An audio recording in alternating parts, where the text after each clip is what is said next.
Bonjour, chers téléspectateurs de la télé des disciples, chers temples de l'Éternel, bienvenue dans votre émission Culture et Tradition.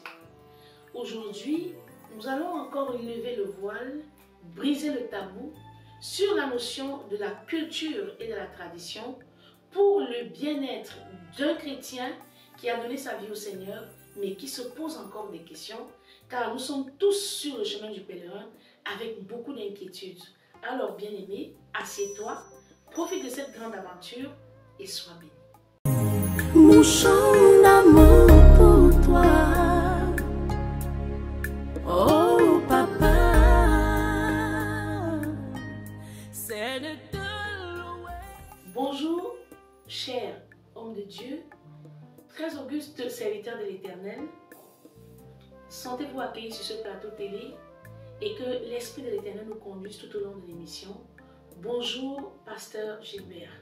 Bonjour, servant de l'Éternel, Madame Mouka. Bonjour à tous les téléspectateurs. Nous sommes privilégiés encore d'être au milieu de vous en cette grande journée, dans cette grande émission Culture et Tradition. Je salue le peuple de Dieu du Cameroun dans les 10 régions, que tu sois hors du Cameroun, au Bénin, au Burkina Faso, au Canada, en France, sois connecté et tu seras richement béni et ta compréhension sera encore immouvée en cette journée encore. Que le Seigneur te bénisse et sois simplement connecté. Alors sans plus tarder, bonjour, serviteur de Dieu, pasteur Jean-Pierre. Bonjour Madame Mireille, c'est un réel plaisir que nous nous retrouvons encore pour édifier nos millions de téléspectateurs qui nous écoutent partout dans le monde entier. Nous disons merci d'être encore à l'écoute ce jour, parce qu'il y a quelque chose que tu penses connaître, mais Dieu va te faire du bien. Merci. Alléluia. Alors sans plus tarder, nous allons revenir un peu sur le dernier thème qui a fait l'objet de notre séparation, la dernière émission. Alors, on parlait la dernière fois de comment vaincre et triompher des autels. Nous avons le pasteur Gilbert et le pasteur Jean-Pierre qui se sont longuement étendus sur la question. Et aujourd'hui, sans plus tarder, nous allons entrer dans le vif du sujet. Parce que nous avons longtemps parlé des autels et de leur influence sur la vie des enfants abandonnés. Aujourd'hui, nous plongeons donc dans le vif du sujet. Nous allons parler de la tradition et l'Église. Alors, homme de Dieu, pasteur Gilbert, est-ce que vous pouvez nous lever le voile sur ce mystérieux sujet? Justement, nous rendons encore une fois de plus grâce à Dieu pour ce grand privilège, l'opportunité qu'il nous donne d'être au milieu de vous en tant que les ambassadeurs de Christ ou encore les ministres de Christ. Et nous sommes encore ravis d'être là et que toi qui es connecté en ce moment et qui est en train de suivre cette édition, je veux que le Seigneur t'enseigne au travers de cela. Je vais répondre simplement, nous sortons, au départ on a l'habitude de dire il faut toujours commencer quelque part pour arriver quelque part.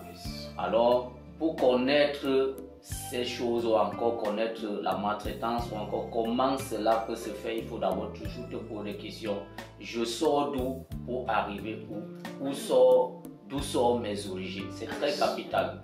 Maintenant, aujourd'hui, vous serez encore richement bénis parce qu'on parle de la tradition, culture et tradition. Nous devons comprendre que la tradition est différente de la magie. On ne va pas parler ici de la magie parce que c'est deux choses différentes. Alors nous allons parler de la culture qui est la religion encore, qui sort de la parole de Dieu dans le temps des Juifs. Alors la parole de Dieu nous éclaire simplement là-dedans. Et tellement nous sommes d'abord juifs d'abord, je parle comme ça aux chrétiens. Nous sommes d'abord juifs d'abord spirituellement et naturellement. Parce que nous avons des origines juives.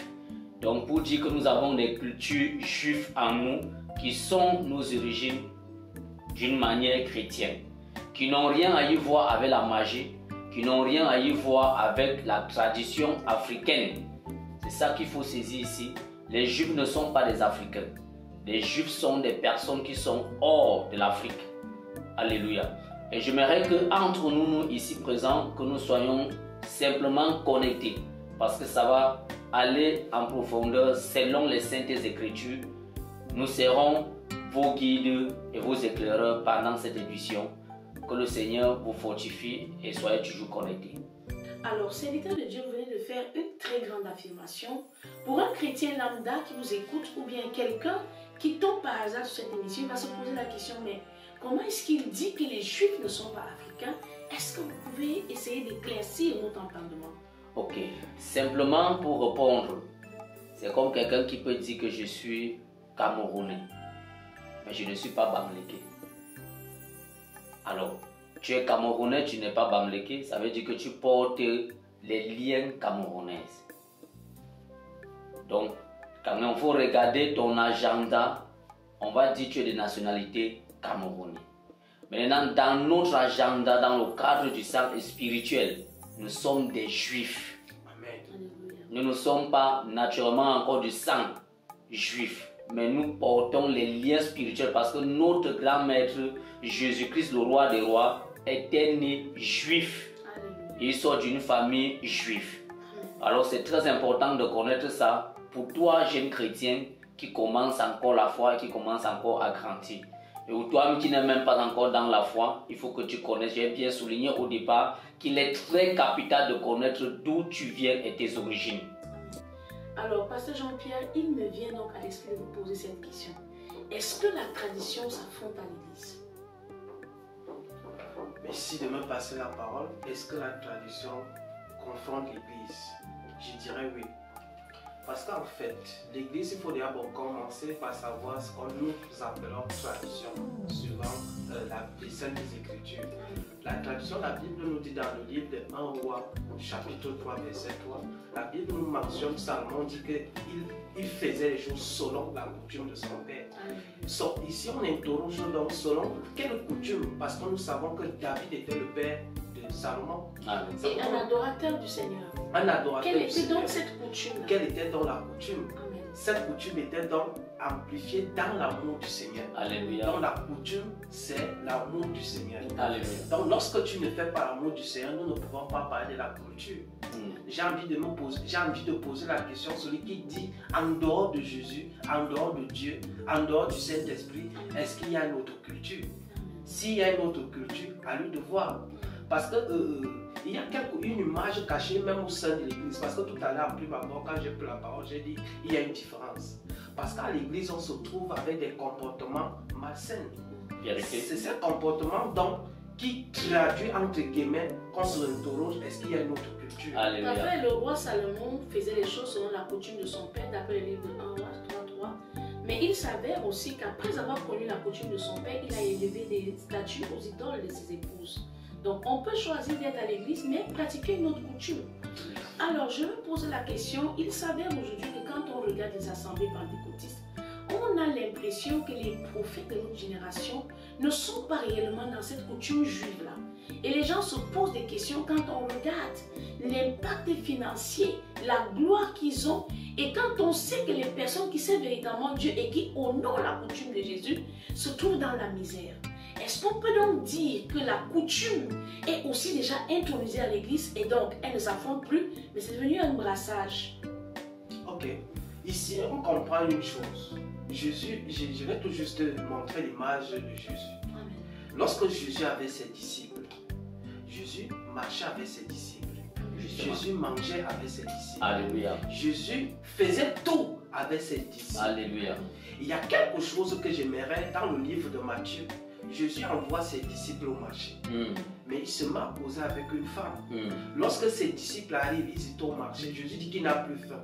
La question qu'il me pose à nous, tu qu'ils ont ramené, les qui ont mangé. Alors, si un pasteur dans nos églises, un pasteur s'enrichit et que les autres, tous membres de l'église, s'appauvrissent, il y a un problème. Ça veut dire qu'ici, il a embrassé une mauvaise culture qui n'est plus de Dieu. Parce que le sens large, lorsque nous lisons par exemple le livre d'Hébreux, Hébreux 13, à partir du verset 1, il nous demande de persévérer dans l'amour fraternel. Et c'est l'amour fraternel qui nous libère. Amen. Je ne peux pas manger, mon frère sauve. Et se prétend que je suis dans la culture de Dieu, impossible. Amen. Impossible. En d'autres termes, ça veut dire que la coutume de Jésus-Christ, c'est de pratiquer l'amour fraternel, la piété. Maintenant, lorsqu'on regarde le contexte africain, on est très attaché à nos coutumes. Est-ce qu'il y a une fausse coutume et une bonne coutume? Puisque les Africains, lorsqu'on regarde les adorations de nos familles, ça n'a rien à voir avec ce que le pasteur Jean-Pierre vient de dire. Justement. Est-ce qu'il y a donc une fausse coutume et une bonne coutume? Je vous pose la question, pasteur Gilbert. Oui, justement, j'ai souligné à l'entame de mes propos tout à l'heure. Alors, la coutume, c'est quoi? Ici, je m'explique clairement. Tu ne peux pas avoir la culture de Jésus-Christ en toi qui est chrétien. Je parle de m'adresse d'abord aux chrétiens qui sont des personnes qui ont accepté le Seigneur Jésus-Christ. Tu es ton frère. Ou encore tu pars voir un marabout pour lui faire quelque chose de négatif. Là, c'est différent de la culture. Mais là, tu es en train de pratiquer deux choses au même moment qui est contraire à ce que la Bible nous présente ici, qui est Christ. Alors, parce que Christ nous dit que c'est lui le véritable juge. Yes. À lui seul la vengeance, à lui seul la rétribution. Yes. Ça veut dire que si tu as donné ta vie au Seigneur et que tu as dit que non, tu passes simplement à l'église, et j'ai l'habitude de dire, il y a différence quelque chose, et j'ai pris le cas, je prends toujours ce cas même avec Jésus-Christ qui est notre moteur par excellence. Beaucoup de gens suivaient le Seigneur Jésus-Christ, mais ils n'étaient pas les disciples du Seigneur Jésus-Christ. Ils n'étaient non plus les chrétiens.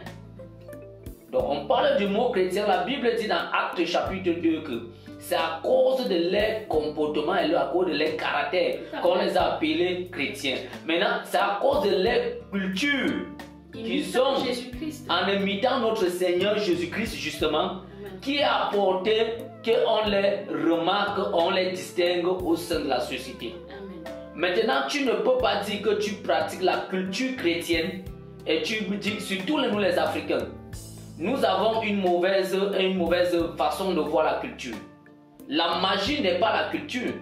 Si tu pratiques de la magie pour dire que non, tes parents partaient toujours consulter les dieux, non, c'est déjà de la magie. Ce n'est plus la culture. C'est déjà de la magie parce qu'on ne suit pas 2 maîtres à la fois. Amen. Si tu crois véritablement au Dieu avec grand D, il est différent du Dieu du petit D. Yes. Voilà pourquoi je vais souligner ici quelque part. Dans le livre de Genèse, la Bible dit à Abraham de quitter la maison de son père. Et la Bible mentionne que son père était un tradit praticien. Yes. Nous devons comprendre ça. Pourquoi Dieu vient dire à Abraham de quitter la maison de son père? Remarquons ça pour nous qui lisons ou encore ceux qui lisent la parole de Dieu. Et nous qui sommes enfants de Dieu, nous devons retenir cela. Que la magie est différente. Un magicien, c'est un pratiquant de la magie. Il n'est pas de la sorcellerie. Mais si, il n'est pas c'est pas un adepte de la culture. La coutume qui est le Seigneur Jésus-Christ. Ça veut dire qu'en effet, dans nos traditions, nous mal comprenons la différence entre la coutume et la tradition. Justement. Parce qu'en réalité, lorsqu'on parle de la tradition africaine, on parle de la magie africaine. Justement. Mais dire que cela est couvert par le mot coutume, c'est notre coutume. C'est un vol d'onction. Oui, justement, ça n'a rien à y voir. Puisqu'on voit ici que même Jésus avait une coutume. Justement. Et la coutume de Jésus, c'est elle qui fait en sorte qu'on appelle aujourd'hui ce mot qu'on dit chrétien. Justement. Et quand on voit le thème qui nous a réunis ici, comment est-ce que les hôtels de famille peuvent pousser les enfants à être rejetés et abandonnés, on comprend tout simplement que c'est parce que les familles n'ont pas pu faire la différence entre la coutume et la magie. Parce qu'ils ont honoré des dieux étrangers, ne sachant pas qu'ils le font par ignorance, tout simplement en croyant honorer la mémoire de leur père. Justement. Alors j'aimerais dire à un téléspectateur qui nous regarde aujourd'hui, j'espère que désormais dans ton esprit, il y aura cette clairvoyance. La coutume est un ensemble d'attitudes que l'on peut pratiquer au sein d'une famille. Et c'est pourquoi quand on parle de coutume, elle peut même servir d'effet lorsque l'on côtoie la loi. Parce que nous connaissons que le mariage coutumier a sa place. Pourquoi est-ce qu'on parle de mariage coutumier? C'est parce qu'on sait que nos parents avaient l'habitude que lorsque l'on va prendre une fille comme Abraham faisait, il va avec des présents. Mais ce n'est pas une loi qui devait être appelée la loi de la dot. On reviendra là-dessus. Mais aujourd'hui, dans le contexte de la coutume, la magie s'est introduite et les enfants, par amour à leurs parents, croient honorer la mémoire de leurs parents, mais pratiquent de la magie sans savoir que c'est la magie et non la coutume. Amen. Or, la Bible nous déclare d'honorer nos parents selon Dieu. Alléluia. Amen. Alors, je vais poser cette question au pasteur Jean-Pierre. Pasteur Jean-Pierre, lorsque nous écoutons ce que le pasteur Gilbert vient de dire, on peut donc déduire que les enfants peuvent se retrouver abandonnés parce que les autels des familles attaquent sous la fausse coutume qui est en réalité une magie. Donc, essayez un peu de nous lever le mystère sur ce phénomène. Ok, merci. Vous vous souvenez, dans les émissions précédentes, nous avons parlé du sang. Que ce qui nourrit l'autel, c'est le sang. Amen. Alors, lorsque nous parlons de la coutume de Jésus-Christ ou du Père fondateur, Dieu, Amen. qu'est-ce que Dieu fait? Dieu a créé l'homme. Quand il a créé l'homme, il a donné un certain nombre de principes. Et l'homme n'a pas obéi aux principes. Il a écouté notre voix. Alors, dès lors que tu écoutes une autre voix qui est différente de Dieu, c'est l'autel que tu es en train de créer. Amen. Un autel qui parle, donc la voix autre que tu Celle de écoutes Dieu. hors de Dieu, Amen. c'est un autel. Et Alléluia. maintenant, c'est l'autel-là qui va parler contre toi. Tu penseras que tu es en train de faire des bonnes choses. Or, tu ne fais pas les bonnes choses. Parce que Justement. derrière chaque voix, il y a un esprit. Et tout à fait. Amen. Tout à fait. Parfait. Et lorsqu'on nous entrons encore en profondeur, nous allons comprendre plusieurs choses. Lorsque nous faisons certaines choses, on croit peut-être, lorsque Jésus nous dit quelque chose, on va chasser les démons, on va faire tout genre de miracles. Mais si tu n'as pas l'amour, tu n'as rien fait. Amen. Tu vas tout perdre. Amen. Alors, qu'est-ce que Dieu nous demande? De nous aimer. Si tu aimes ton prochain, tu ne peux pas le poignarder. Amen. Si tu aimes ton prochain, tu ne peux pas le voler. Si tu aimes ton prochain, tu ne peux pas l'humilier. Mais est-ce que Dieu nous a humiliés? Jamais. Moi, je connais un homme que Dieu a tout donné. Il lui a mis dans un jardin. Tu fais tout ce que tu as. Fais tout ce qui est à ton possible. Mais la personne a tourné la voix de Dieu. Il a fait ce qui n'est pas bien. Mais jusque-là, est-ce que Dieu ne savait pas qu'il avait déjà mangé le fruit? Mais jusque-là, il revient. Que mon fils, il lui dit, je me suis caché la femme et il commence à accuser Dieu.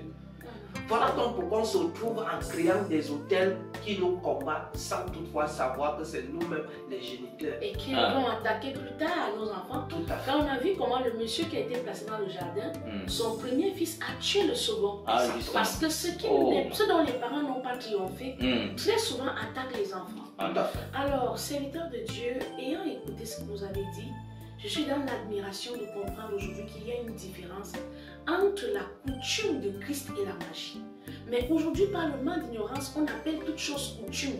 Ça veut dire qu'on a eu l'habitude de voir nos parents aller sacrifier de l'huile et nourrir des crânes avec de l'huile. On pense que c'est honorer leur mémoire par amour pour eux qu'on doit aller faire ces choses. Et pourtant, on honore les parents selon Dieu. On ne va pas honorer un parent lorsqu'on peut désormais savoir que aller pratiquer la magie n'a jamais été la coutume. Serviteur de Dieu, j'aimerais savoir, est-ce qu'on peut donc dire aujourd'hui qu'il y a des pasteurs, des enfants de Dieu, des fils de Dieu qui ne sont pas des chrétiens, tout simplement parce qu'ils ne pratiquent pas la coutume de Jésus? Oui, justement, c'est clair. La Bible démontre ça. Plus que la Bible dit que un homme connaissait la parole de Dieu, il maîtrisait la Torah qui était Paul. Le plus grand apôtre que nous lisons aujourd'hui, appelé Saul, il maîtrisait la Torah, ça veut dire la loi et la parole de Dieu.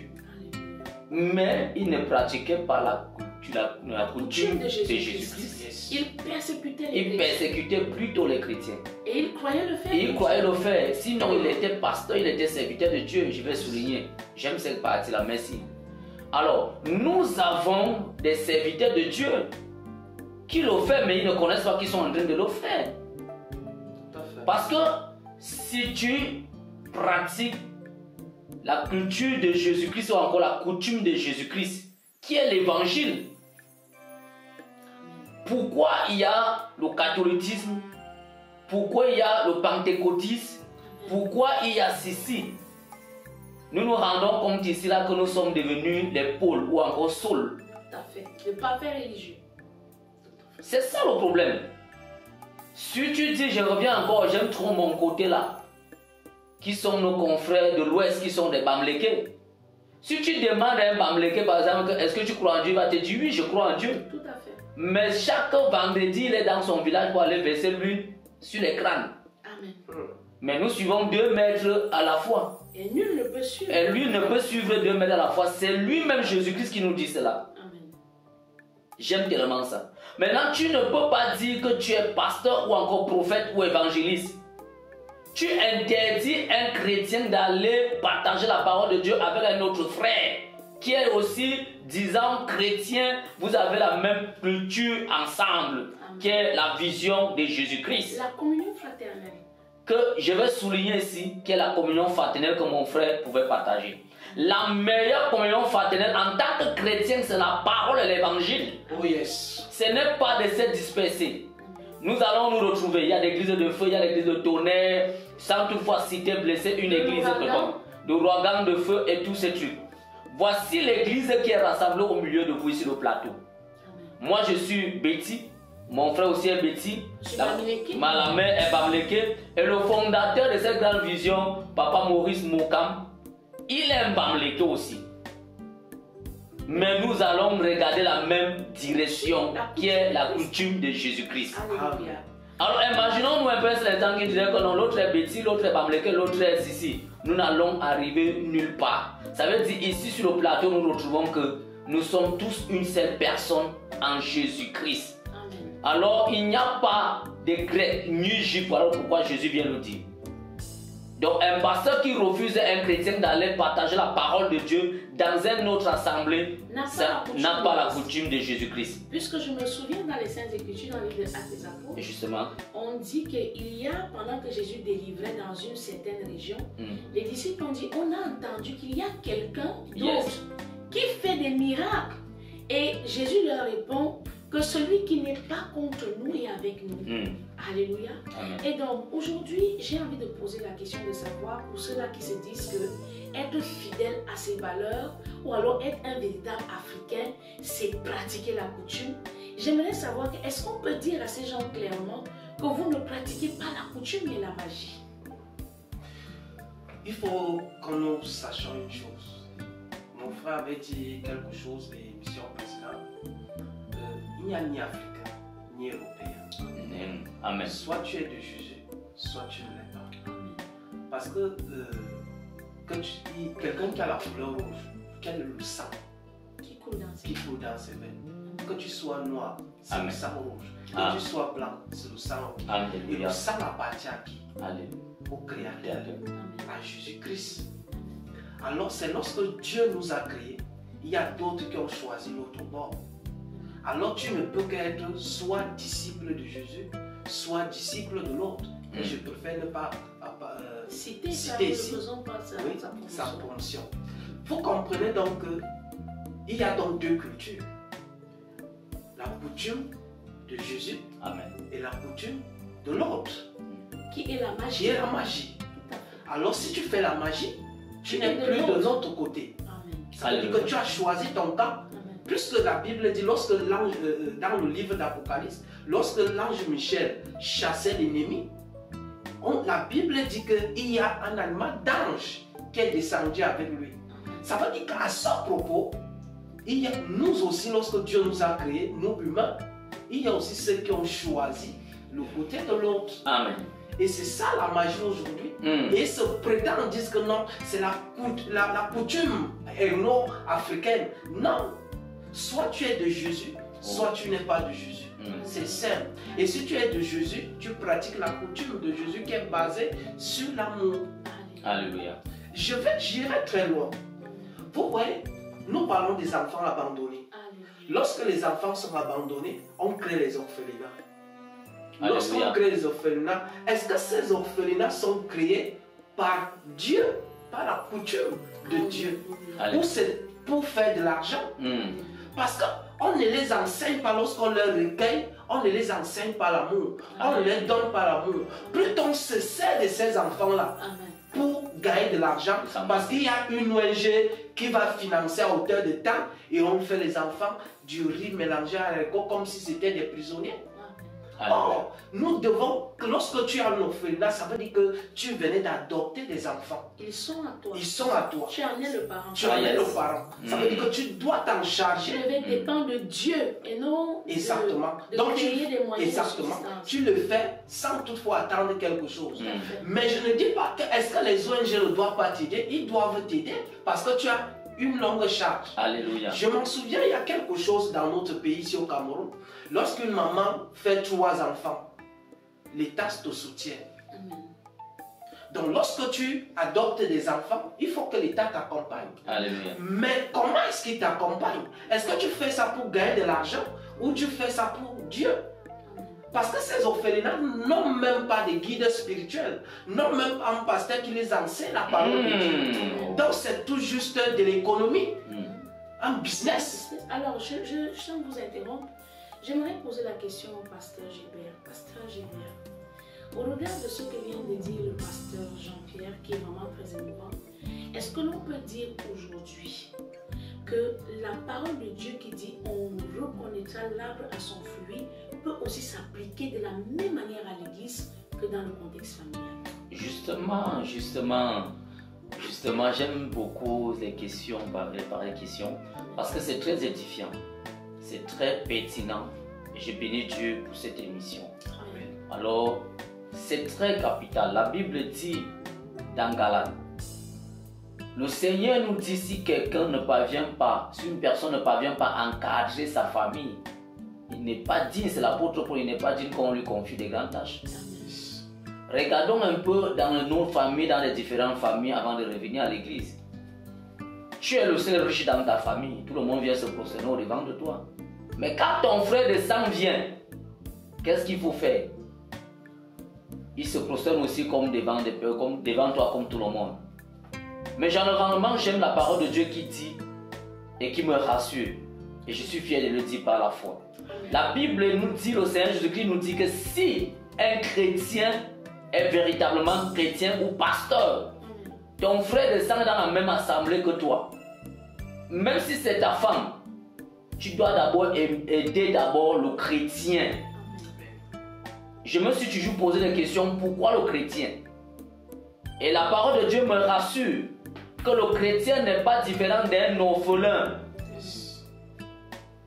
Il n'est pas différent d'un orphelin parce qu'il a abandonné sa famille. Et beaucoup le font aujourd'hui dans les églises en tant que pasteur sans toutefois indexer quelqu'un. Non. Nous parlons de culture et tradition. Amen.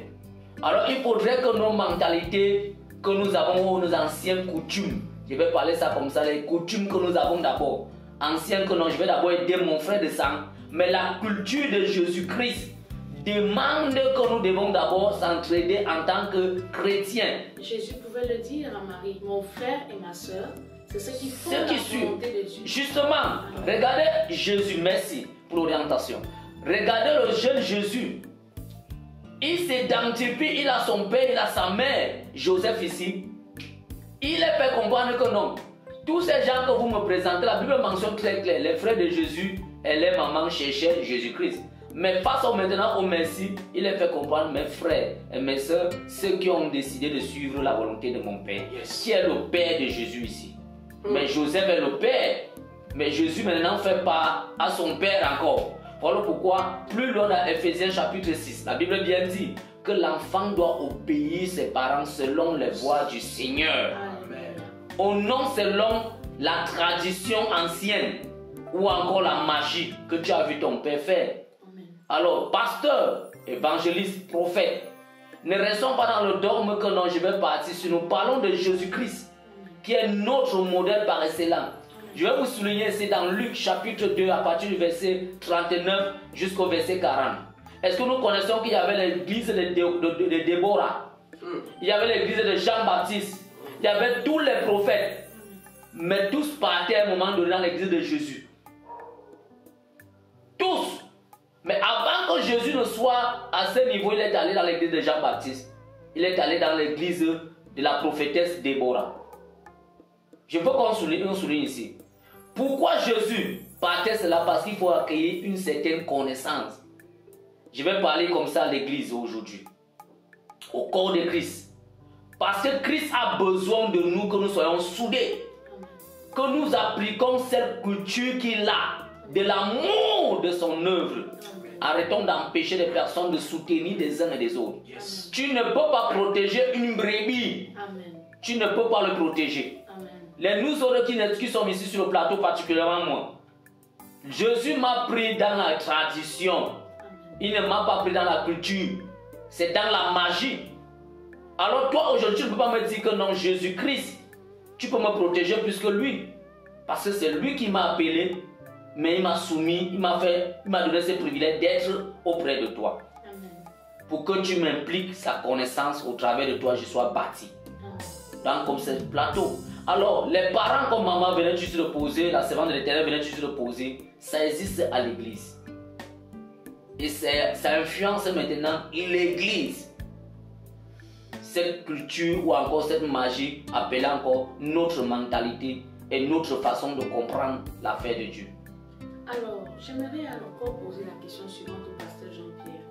Est-ce à dire que le fait qu'on ait pratiqué la magie, au lieu de pratiquer la coutume qui devait être la coutume calquée sur la coutume juive, qui est un ensemble de traditions battues tout l'amour, est-ce à dire donc que c'est cette addiction à la magie qui amène désormais l'existence des hôtels qui crient contre les enfants et non seulement les enfants sont abandonnés dans les familles, mais aussi livrés à leur sort dans l'église. Est-ce qu'on peut donc dire que c'est cette addiction à la magie et ce manque de coutume de Christ à l'église qui pousse les enfants de la rue à devenir un phénomène social, les microbes, les orphelinats et ainsi de suite? Oh, merci. Vous savez, la Bible ne nous trompe pas. Ne nous trompons pas des pédales. Amen. Jésus dit que l'homme ne peut que recevoir que ce qui lui a été donné de Dieu. Donc, qu'est-ce que Dieu t'a donné? Si Dieu t'a donné l'amour, ça veut dire que parce qu'il a l'amour. Donc, on se chauffe. Avant même l'avènement, comme il dit dans le livre de Jérémie, avant que tu ne sois formé dans le ventre de ta mère, je te connaissais. Amen. Ça veut donc dire qu'avant que nous soyons nos parents biologiques, nous forment. Dieu nous connaissait déjà. Amen. Et on avait à frayer nos chemins. Alléluia. Il savait déjà que toi, tu serais servante de l'Éternel. Il savait déjà que l'autre devait prendre son côté. Alléluia. Maintenant, donc à l'église, nous se retrouvons à l'église, ceux qui ont la coutume de Jésus-Christ et ceux qui n'ont pas. Alléluia. Parce que ne me dis pas que Dieu est amour. Il y a des miracles que Jésus ne devait pas faire. Lorsque nous lisons la Bible avec la révélation, Amen. Oui, tu vas comprendre qu'il y avait des guérisons et des miracles que Jésus ne devait pas faire. Yes. Lorsqu'il ressuscite Lazare, qu'est-ce que Lazare nous fait? Qu'est-ce que Lazare nous dit? Lazare nous dit même pas ce qui s'est passé pendant les 4 jours où il était. Alléluia. Mais ça veut dire qu'il était inutile. Le ressuscité était inutile. Alléluia. La Bible nous parle d'un autre cas. La femme à la perte de sang. Après d'être guérie, qu'est-ce qu'elle a fait? Rien. On ne dit plus rien. Mais je connais une dame que Jésus a chassé les démons. Elle a suivi jusqu'à être ressuscité. Et c'est lui qui dit, la première personne après la résurrection de Jésus, qui dit, mon Seigneur s'est ressuscité. Alors, on ne peut que donner ce qu'on nous a donné. Alléluia. Si Dieu t'a donné l'amour, ça veut dire que tu es fils de Dieu. Alléluia. Si je n'aime pas parler de l'autre, si l'autre, l'ange est déchu, tu es de son côté, alors tu ne peux que donner la haine. L'arbre, Dieu a créé deux arbres. L'arbre ne se reconnaît qu'à son fruit. Alléluia. La mangue ne peut que produire le mangue. Mais aujourd'hui, parce que ça entre, parce que même aujourd'hui, la science nous démontre où sort l'algorithme. Il y a ce qu'on appelle la greffe aujourd'hui. Où tu vas voir le manguier dans la mangue et la goyave. C'est-à-dire, on a greffé les deux fruits. C'est ça que nous vivons. Or, à l'église, qu'est-ce qui devait se passer? C'est la coutume de Jésus-Christ. Amen. Mais on a déjà des greffes. On a fait un greffon. Donc, on a les bons fruits et les mauvaises fruits. On a déjà un mélange. Un mélange. Et on ne sait plus, est-ce qu'on est chrétien ou alors on est adepte de la magie On se sous sert le voile de la coutume. du- Par exemple, on est dans des assemblées aujourd'hui où on peut voir une servante de Dieu dire si tel n'est pas de ma tribu, il n'a pas besoin de profiter Oh. de ce que Dieu a fait. Hmm. Alors, pour conclure et déjà anticiper la prochaine émission, j'aimerais laisser le pasteur Gilbert clôturer cette émission. Je bénis encore le peuple de Dieu. Merci pour ce grand privilège. Nous avons beaucoup des erreurs à copier avec ceux qui sont au-devant de nous. Nous avons appris d'eux, mais que cela nous serve pour que nous qui prêchons aujourd'hui, qui enseignons aussi maintenant, que cela nous serve de leçon. Le fait n'est pas simplement de parler. Si nous avons cette expérience aujourd'hui, la tranche d'âge étant encore si jeune, ça veut dire que nous avons vécu et nous sommes encore en train de vivre. Et nous voyons encore, nous allons encore voir plusieurs erreurs. Alors, on a parlé ici, j'ai parlé de quelque chose de très fondamental qui est la mentalité ou encore le caractère. Il n'est pas bon, à partir du moment que ou une soeur dans la foi, ou un frère dans la foi, ou un pasteur sort de sa bouche qui préfère les membres de son côté ou encore de la région pour laquelle il est ou de sa famille. Bien aimé, je vais te dire, sors de cette église.